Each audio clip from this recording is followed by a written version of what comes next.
Assalamualaikum warahmatullahi wabarakatuh. Pernahkah engkau merasa hidup terus berjalan, tetapi hatimu seakan tertinggal di tempat yang tidak kau kenal? Pernahkah di tengah doa dan kesibukan, muncul rasa hampa yang tak bisa kau jelaskan kepada siapapun? Video ini bukan untuk membuatmu kagum, bukan pula untuk menjanjikan jawaban instan. Ini hanyalah sebuah pengingat lembut, bahwa mungkin yang kau cari selama ini bukan di luar sana, tetapi di dalam dirimu sendiri. Tenanglah sejenak, turunkan beban pikiranmu. Mari dengarkan bersama, bukan dengan telinga, tapi dengan hati yang mau jujur. Karena mungkin, tanpa kau sadari, ruhmu sedang ingin pulang. Bab 1. Ketika ruh mengingat asalnya, ruh tidak pernah benar-benar berasal dari dunia yang kini kita pijak. Ia hanya singgah, sejenak menumpang pada jasad, lalu berjalan kembali menuju asal yang tidak pernah asing baginya. Jauh sebelum nama disematkan, sebelum waktu mengenal arah, sebelum tubuh mengenal berat dan ringan, ruh telah lebih dulu berdiri di hadapan Tuhannya. Ia menyaksikan tanpa mata, mendengar tanpa telinga, dan memahami tanpa bahasa. Maka jangan heran bila di tengah hiruk-pikuk dunia, ada kegelisahan halus yang tak mampu dijelaskan oleh logika. Itu bukan kekurangan, bukan kelemahan iman, melainkan getaran halus dari ruh yang sedang mengingat sesuatu yang pernah ia kenal dengan sangat dekat. Ada saat-saat tertentu di mana hati terasa hampa, meski dunia tampak lengkap. Senyum ada, tawa hadir, pencapaian tercapai, namun di kedalaman diri ada ruang yang tak tersentuh oleh semua itu. Ruang ini bukan luka, melainkan pintu. Pintu menuju kesadaran bahwa manusia bukan sekadar tubuh yang hidup, tetapi ruh yang sedang diuji oleh jarak. Jarak antara ingatan dan lupa, antara asal dan tujuan. Ketika rasa itu datang, kebanyakan orang berusaha mengisinya dengan lebih banyak aktivitas, lebih banyak suara, lebih banyak pembuktian. Padahal yang dibutuhkan bukan tambahan, melainkan keberanian untuk diam dan mendengar bisikan yang selama ini ditenggelamkan. Dunia mengajarkan manusia untuk bergerak cepat, mengejar hasil, dan menilai diri dari pengakuan luar. Namun ruh bergerak dengan hukum yang berbeda. Ia tidak tumbuh oleh sorak-sorai, tidak tenang oleh pujian, dan tidak kenyang oleh kepemilikan. Ruh hanya tenang ketika berada di hadapan maknanya. Itulah sebabnya seseorang bisa merasa lelah tanpa bekerja keras, dan merasa ringan meski memikul banyak beban. Bukan jasad yang menentukan berat hidup, melainkan sejauh apa ruh selaras dengan arah penciptaannya. Ketika arah hidup menjauh dari asal, kelelahan menjadi bahasa pertama yang muncul. Dalam keheningan tertentu, terutama saat malam menurunkan tirainya, ruh seringkali berbicara lebih jujur. Bukan dengan kata-kata, tetapi dengan rasa yang tiba-tiba basah di dada. Ada rindu yang tak memiliki objek duniawi. Ada harap yang tak bisa disandarkan pada manusia. Di momen seperti itu, sebenarnya ruh sedang mengetuk kesadaran, mengajak pemiliknya untuk berhenti sejenak dari perjalanan luar dan mulai menoleh ke perjalanan dalam. Sebab Tuhan tidak pernah jauh, hanya kesadaran manusialah yang sering berjalan terlalu jauh dari pusatnya sendiri. Perjalanan ruh selalu dimulai dari satu titik sunyi, kesadaran bahwa hidup ini bukan sekadar tentang bertahan, tetapi tentang kembali. Kembali kepada kesejatian, kembali kepada ketundukan yang lapang, kembali kepada Tuhan yang sejak awal tidak pernah meninggalkan. Ketika seseorang mulai menyadari hal ini, hidupnya mungkin tidak langsung berubah menjadi mudah, tetapi menjadi jujur. Dan kejujuran batin adalah pintu pertama menuju kebijaksanaan. Dari sinilah perjalanan ruh yang sebenarnya dimulai, bukan dengan langkah besar, melainkan dengan hati yang berani mengakui bahwa ia sedang rindu pulang. Bab 2. Hijab pertama yang tak disadari. Setelah ruh mulai mengingat asalnya, ia tidak serta-merta bebas melangkah. Ada satu hijab yang paling halus namun paling kuat mengikat, dan hijab itu bernama aku. Bukan tubuh, bukan dunia, bukan orang lain, melainkan rasa kepemilikan atas diri sendiri. Aku yang berusaha, aku yang memahami, aku yang lebih benar, aku yang terluka. Kata ini terdengar sederhana, namun di sanalah pusat keterikatan paling dalam bersemayam. Selama manusia merasa dirinya berdiri sendiri, ruh akan terus merasa berat, sebab ia memikul beban yang seharusnya diserahkan kepada Tuhan. Identitas yang dibangun sepanjang hidup perlahan berubah menjadi sangkar yang tak terlihat. Nama, peran, citra, bahkan kebaikan yang dilakukan bisa menjadi tirai jika hati mulai merasa memiliki. Ketika seseorang berkata dalam diam, "Inilah aku," tanpa sadar ia sedang membatasi dirinya pada bentuk tertentu, pada gambaran tertentu, pada pengakuan tertentu. Padahal ruh tidak memiliki bentuk, tidak membutuhkan pengakuan, dan tidak terikat pada gambaran apapun. Ruh hanya mengenal satu keadaan, tunduk dan hadir. Namun ego selalu ingin dikenali, dihargai, dan dipertahankan karena ia takut lenyap. Hijab ini sering tidak terasa karena ia dibungkus oleh niat baik. Seseorang bisa beribadah, berdakwah, bahkan menangis dalam doa, namun tetap terhalang jika pusatnya masih aku. Bukan karena ibadahnya salah, tetapi karena arah batinnya belum lurus. Ketika amal masih menjadi sumber kebanggaan, ketika kebaikan masih melahirkan rasa lebih, disitulah ego menyelinap dengan sangat halus. Ruh yang seharusnya ringan justru terasa berat karena ia berjalan sambil membawa cermin untuk melihat dirinya sendiri. Di titik tertentu, Allah mengizinkan manusia merasakan jatuh, gagal, dan tidak berdaya. Bukan untuk menghancurkan, tetapi untuk melunakkan. Sebab ego tidak pernah mau menyerah lewat nasihat, ia hanya luluh lewat pengalaman. Saat rencana runtuh, saat usaha tak berbuah, saat doa terasa menggantung, di sanalah aku mulai retak. Dan dari retakan itulah cahaya bisa masuk. Bukan cahaya jawaban, tetapi cahaya kesadaran bahwa selama ini yang menghalangi bukan Tuhan, melainkan klaim diri yang terlalu kuat. Ketika hijab aku mulai menipis, seseorang tidak menjadi lemah, justru menjadi lapang. Ia tidak lagi sibuk membuktikan, tidak tergesa membela, dan tidak mudah tersinggung. Bukan karena ia tak peduli, tetapi karena pusat hidupnya telah bergeser. Ia mulai merasakan bahwa hidup ini berjalan bukan oleh kekuatannya, melainkan oleh kehendak yang lebih besar dan lebih lembut. Disinilah perjalanan ruh memasuki tahap baru, tahap di mana ia belajar melepaskan diri untuk benar-benar ditemukan. Dan selama aku masih ingin berdiri paling depan, perjalanan itu akan tertunda. Namun ketika aku rela menyingkir, ruh mulai melangkah dengan tenang menuju arah yang semestinya.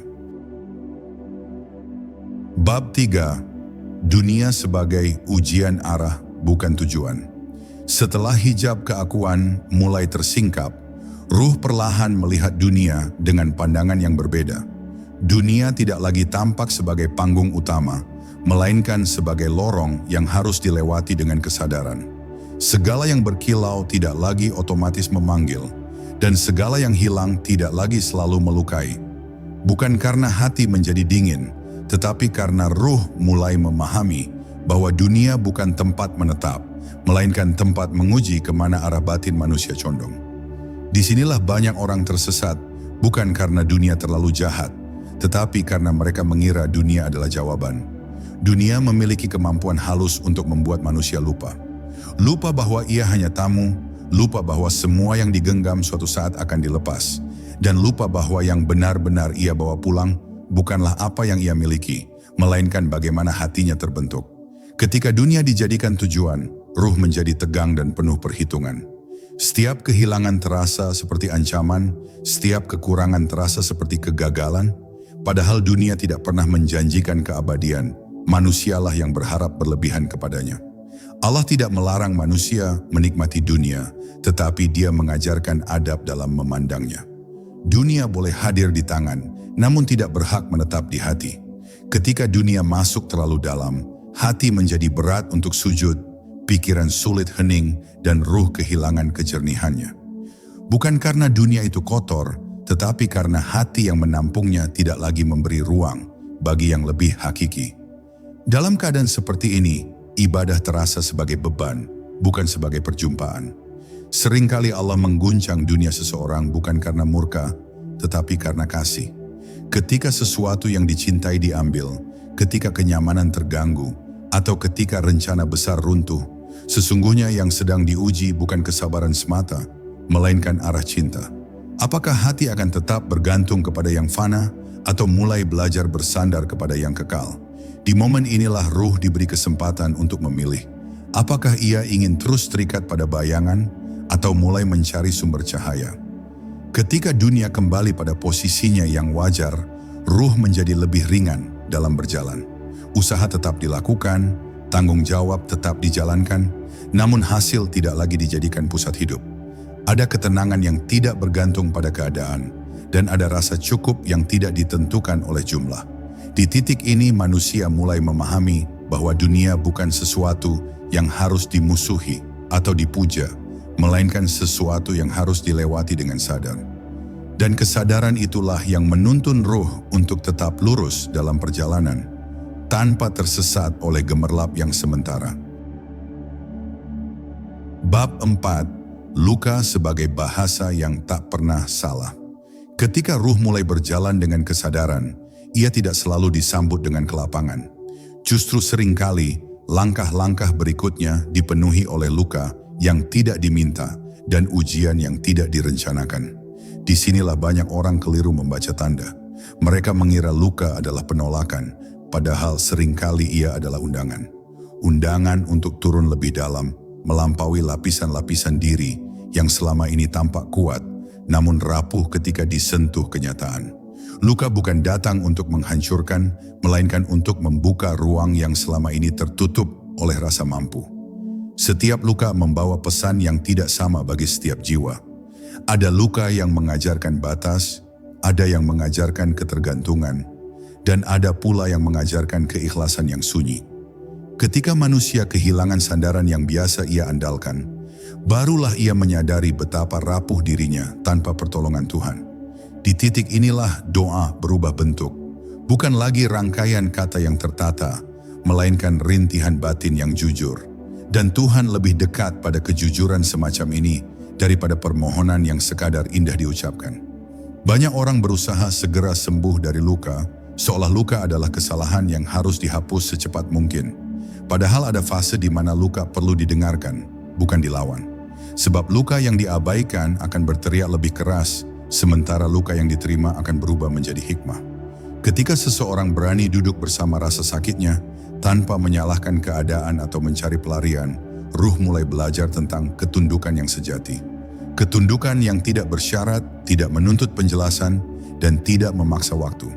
Allah sering mengosongkan hati dari selainnya dengan cara yang tidak disukai ego. Ia mencabut harapan yang terlalu melekat, menjauhkan manusia yang terlalu diandalkan, dan mengguncang rencana yang terlalu dipercaya. Bukan karena Allah kejam, tetapi karena Dia Maha mengetahui apa yang menghalangi ruh untuk tumbuh. Dalam kesepian yang lahir dari luka, seringkali cahaya makrifat justru turun paling lembut. Cahaya yang tidak menyilaukan, tetapi menghangatkan dari dalam. Ketika luka mulai dipahami sebagai bagian dari perjalanan, bukan sebagai hambatan, ruh berubah sikap. Ia tidak lagi bertanya, "Mengapa ini terjadi padaku?" Tetapi mulai berbisik, "Apa yang ingin engkau ajarkan melaluinya?" Pertanyaan ini menandai kedewasaan batin. Dari sinilah luka tidak lagi menjadi beban yang menghambat langkah, melainkan jembatan yang mengantarkan ruh ke tingkat kesadaran yang lebih dalam. Dan di setiap luka yang diterima dengan lapang, selalu ada pertemuan sunyi antara hamba dan Tuhannya. Bab 5. Saat doa tak lagi berupa permintaan. Pada suatu tahap perjalanan, ruh sampai pada keadaan yang sulit dijelaskan dengan bahasa biasa. Ia masih berdoa, namun bukan lagi untuk meminta banyak hal. Ada keheningan yang menyertai setiap sujud, seakan hati tahu bahwa kata-kata tidak selalu dibutuhkan untuk dipahami oleh Tuhan. Di fase ini, doa bukan lagi daftar keinginan, melainkan kehadiran penuh seorang hamba yang menyadari betapa kecil dirinya di hadapan Yang Maha Mengetahui. Permintaan mulai luruh, digantikan oleh rasa percaya yang lembut namun kokoh. Seringkali manusia mengukur kedekatan dengan Tuhan dari seberapa cepat doanya dikabulkan. Padahal ada doa yang justru bekerja dengan cara tidak terlihat, mengubah arah batin sebelum mengubah keadaan. Ketika doa tidak segera terjawab, ruh belajar tentang kesabaran yang lebih dalam, kesabaran yang tidak sekadar menunggu, tetapi menerima. Di titik ini, seseorang mulai menyadari bahwa penundaan bukan selalu penolakan, dan keheningan bukan selalu tanda jarak. Bisa jadi Tuhan sedang mendidik hati agar siap menerima bentuk jawaban yang berbeda. Dalam keheningan doa, ada rasa pasrah yang tidak lagi disertai ketakutan. Bukan karena masalah telah selesai, tetapi karena hati telah menemukan sandaran yang lebih kuat daripada solusi. Ruh mulai tenang bukan karena keadaan membaik, melainkan karena ia tidak lagi menggantungkan keselamatan batinnya pada keadaan. Inilah pergeseran halus namun mendalam, dari berharap pada hasil menuju percaya pada pengaturan Tuhan. Sebuah pergeseran yang tidak bisa dipaksakan, hanya bisa tumbuh melalui pengalaman dan keikhlasan. Ada kalanya doa berubah menjadi air mata yang jatuh tanpa suara. Tidak dramatis, tidak menuntut, hanya mengalir sebagai tanda kepasrahan yang jujur. Dalam momen seperti ini, jarak antara hamba dan Tuhannya terasa sangat dekat, seolah tidak ada lagi sekat antara permohonan dan pengabulan. Bukan karena semua yang diminta akan diberikan, tetapi karena yang diminta sudah tidak lagi menjadi pusat. Yang tersisa hanyalah keinginan untuk tetap berada dalam ridha-Nya. Apapun bentuk takdir yang datang. Ketika doa mencapai tahap ini, ruh tidak lagi gelisah oleh jawaban. Ia belajar menerima bahwa apapun yang Allah tetapkan selalu mengandung kebaikan, meski belum dapat dipahami sepenuhnya. Doa tidak berhenti, tetapi berubah makna. Ia menjadi napas batin yang menyertai setiap langkah hidup.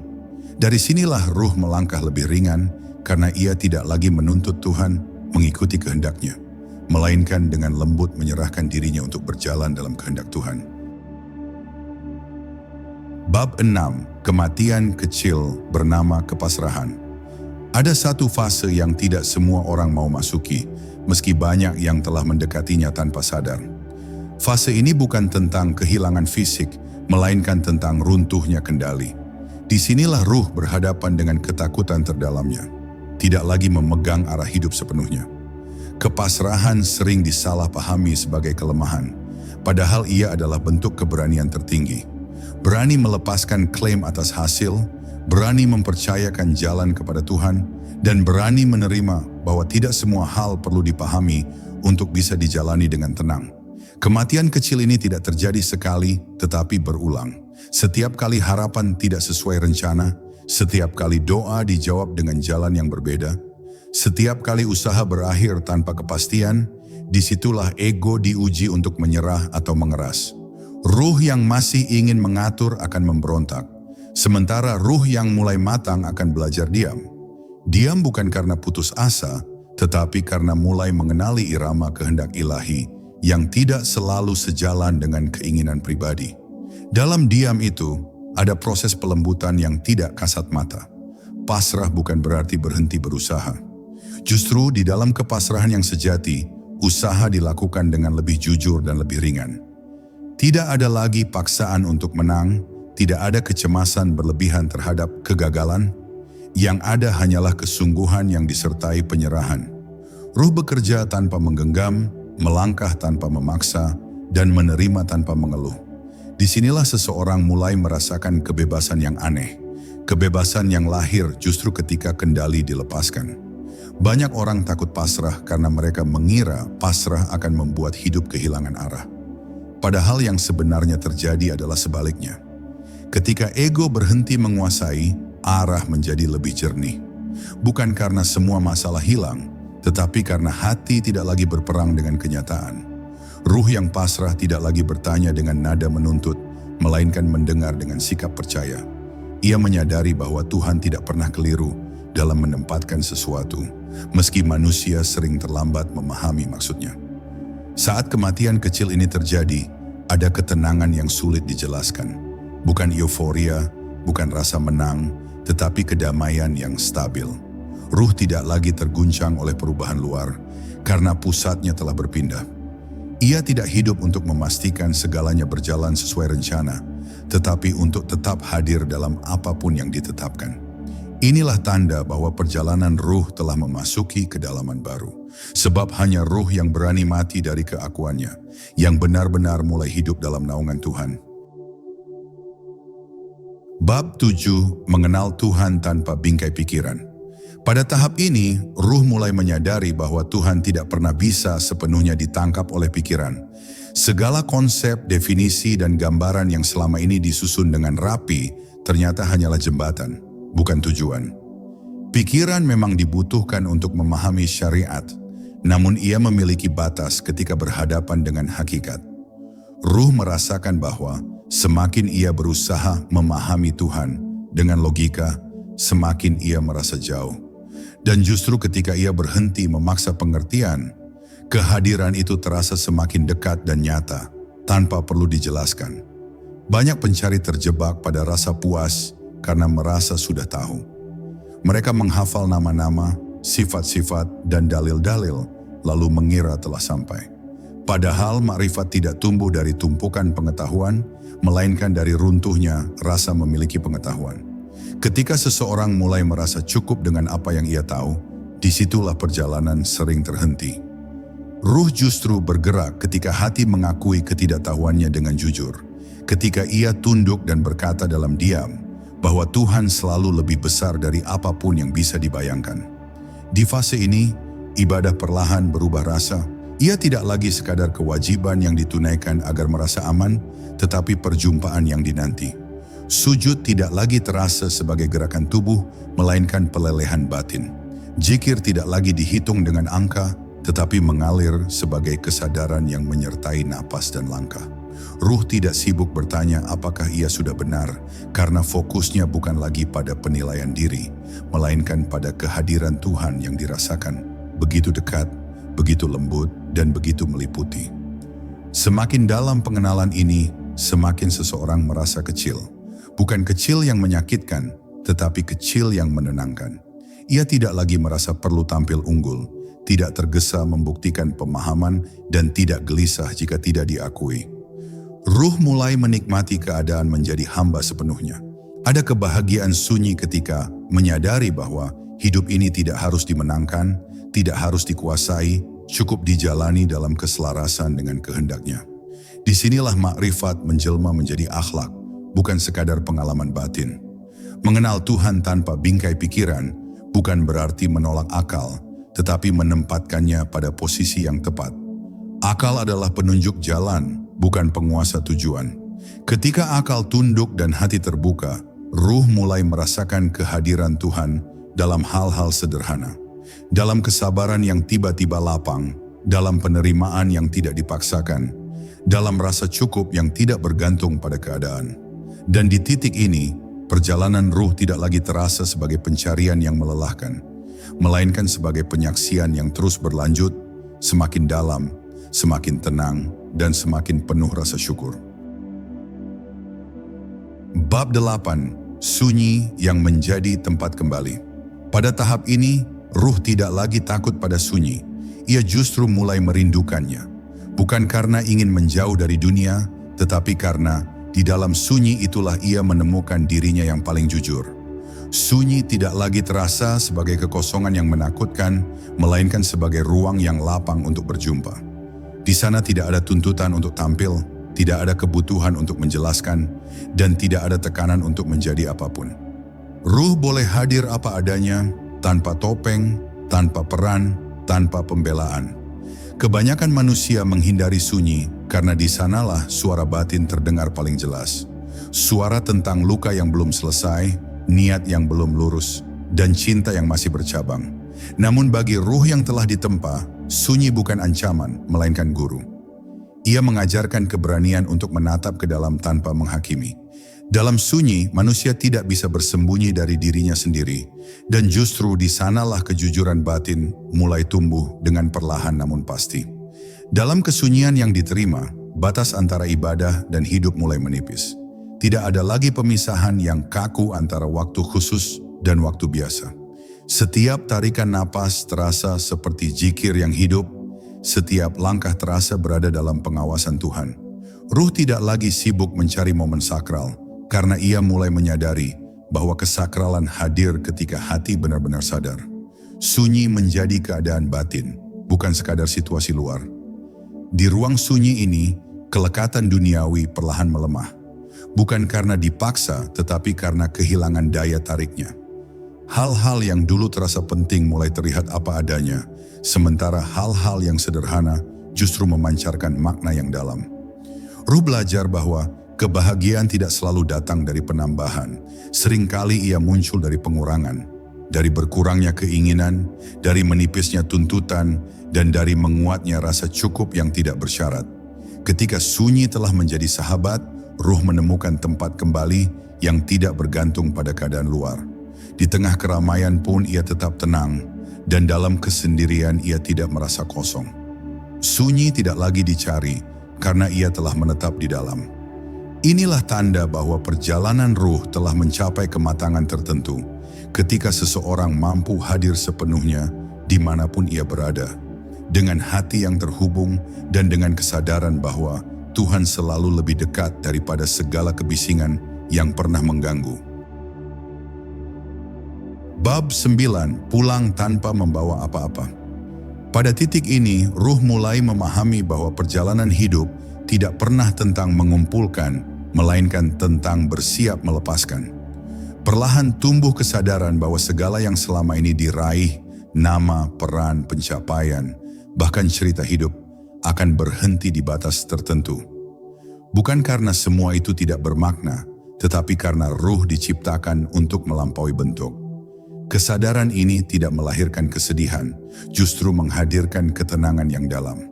Sebab ketika seseorang tahu bahwa ia tidak membawa apa-apa, ia berhenti mencengkeram dengan berlebihan.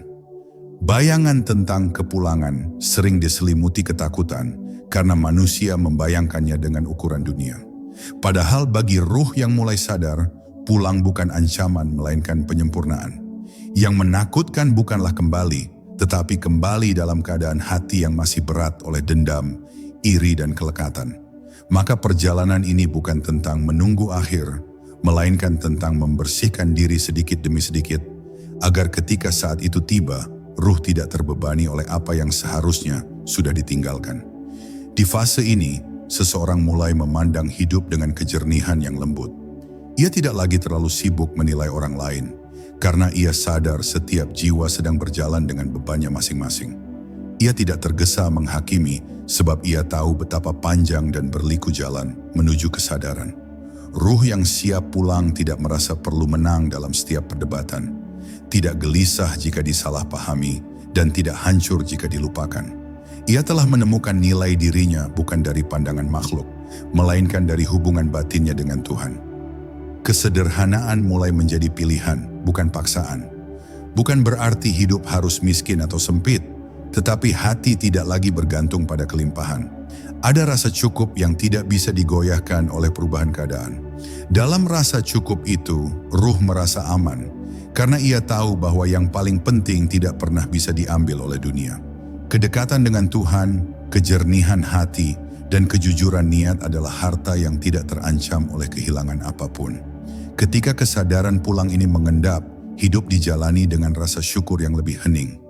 Setiap hari dipandang sebagai kesempatan, bukan beban. Setiap pertemuan dianggap titipan, bukan milik. Ruh berjalan dengan langkah yang lebih pelan, namun lebih mantap. Ia tidak terburu-buru mencapai apapun, karena ia tahu tujuan akhirnya sudah pasti.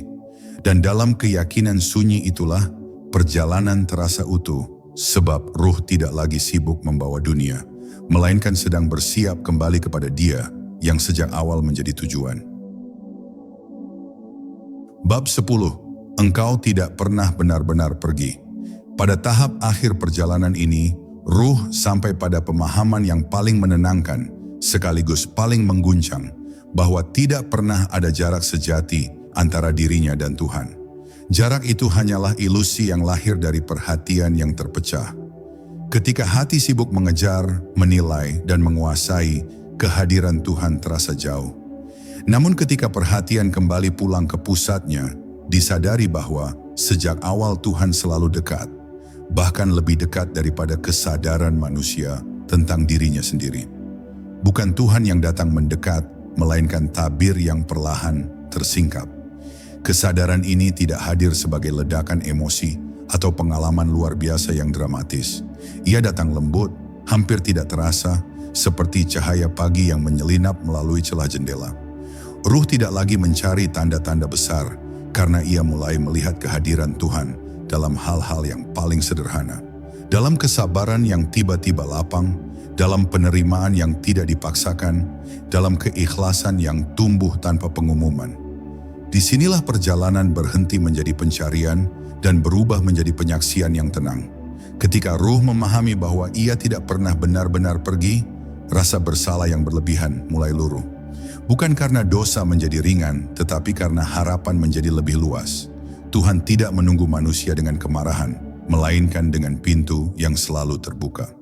Kesadaran ini melahirkan taubat yang jujur, bukan karena takut hukuman, tetapi karena malu atas kasih yang tak pernah putus.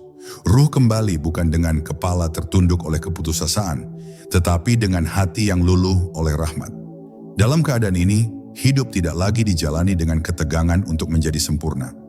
Ruh menyadari bahwa kesempurnaan bukan tujuan manusia, melainkan kejujuran dalam berjalan.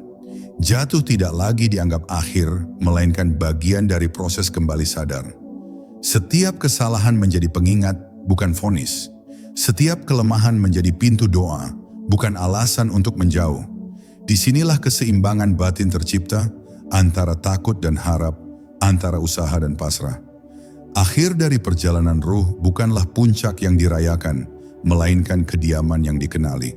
Tidak ada sorak-sorai, tidak ada klaim telah sampai. Yang ada hanyalah ketenangan halus karena mengetahui arah. Ruh berjalan di dunia dengan kaki yang menapak, namun dengan hati yang terhubung. Ia hidup sepenuhnya, tanpa kehilangan kesadaran akan asalnya. Dan dalam kesadaran itulah, ruh berbisik tanpa suara, bahwa perjalanan ini bukan tentang menemukan Tuhan, melainkan menyadari bahwa sejak awal, ia selalu berada dalam pelukannya. Jika hatimu terasa lebih hening setelah mendengarkan ini, jangan buru-buru menafsirkan apapun. Biarkan rasa itu tinggal sejenak, karena keheningan seringkali adalah bahasa Tuhan yang paling jujur. Perjalanan ruh tidak berakhir di sini. Ia terus berjalan, setiap kali kau memilih sadar, setiap kali kau kembali mengingat asalmu. Tidak perlu tergesa, tidak perlu merasa telah sampai. Cukup jaga hatimu tetap lembut, niatmu tetap lurus, dan langkahmu tetap rendah di hadapannya. Karena pada akhirnya kita tidak sedang mencari Tuhan. Kita hanya sedang belajar menyadari bahwa sejak awal, Dia tak pernah meninggalkan kita.